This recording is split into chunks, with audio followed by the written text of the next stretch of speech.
Sure. Go ahead, and then I'll go to your follow-up. Thanks, Caroline. I want to follow up on the Truth Social post. So the president's saying 80% tariffs could come down. Just an announcement would be enough to lower those tariffs.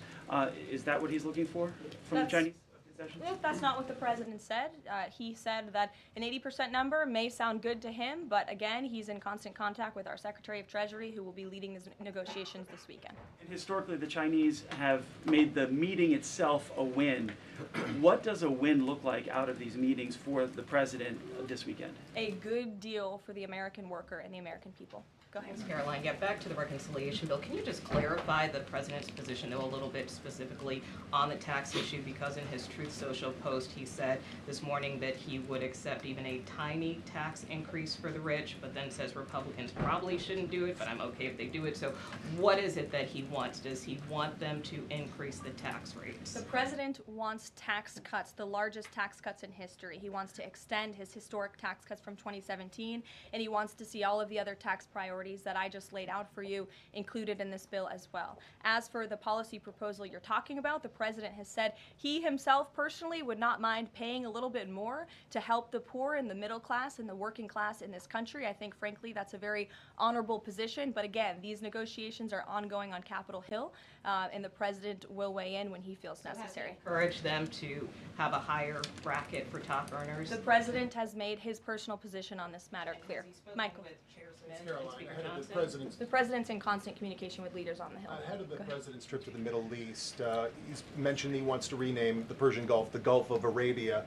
Iran is now saying that doing so will bring the wrath of all Iranians. Can you talk about the support that the Gulf of Arabia has in the region and why this is important to the president? Well, first of all, the president has said he hasn't made a determination yet. That was in the news that you guys all asked him about it, and he said he wasn't quite sure. So he hasn't made a definitive decision on that yet. And secondly, Caroline, the president has shown support for South African refugees that are coming to the United States next week. Can you talk about what these refugees are fleeing and why this is a priority for the administration? Well, the president has actually signed an executive order on that matter. My office can get it back to you, Michael. But this group in South Africa has faced racial persecution. In fact, the government there has vowed to take away their farmland that they own. And so the president has talked significantly about this. As for further details on refugee claims and asylum claims, I would defer you to the State Department. Can I follow up on that? Go ahead. No, in front of you. Thanks, Caroline. Does the administration have any response to the news today that a federal judge has ordered the immediate release of Ramesa Ozturk from detention, and particularly his comments that the government submitted no evidence other than an op-ed that Ozturk wrote last year? I will have to check in with the Department of Homeland Security on that particular case, but I think our overall feeling, we've made quite clear that lower-level judges should not be dictating the foreign policy of the United States, and we absolutely believe that the President and the Department of Homeland Security are well within their legal rights to deport illegal immigrants. As for visa revocations, the Secretary of State has the right to do that as well.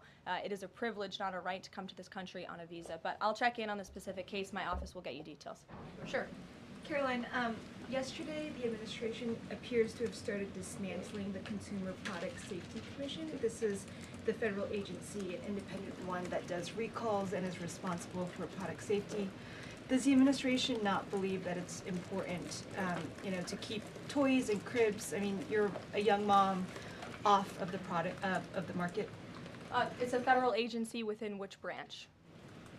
It's the executive branch. Who's the head of the executive branch? The President of the United States. Created by Congress. He has the right to fire people within the executive branch. It's a pretty simple answer.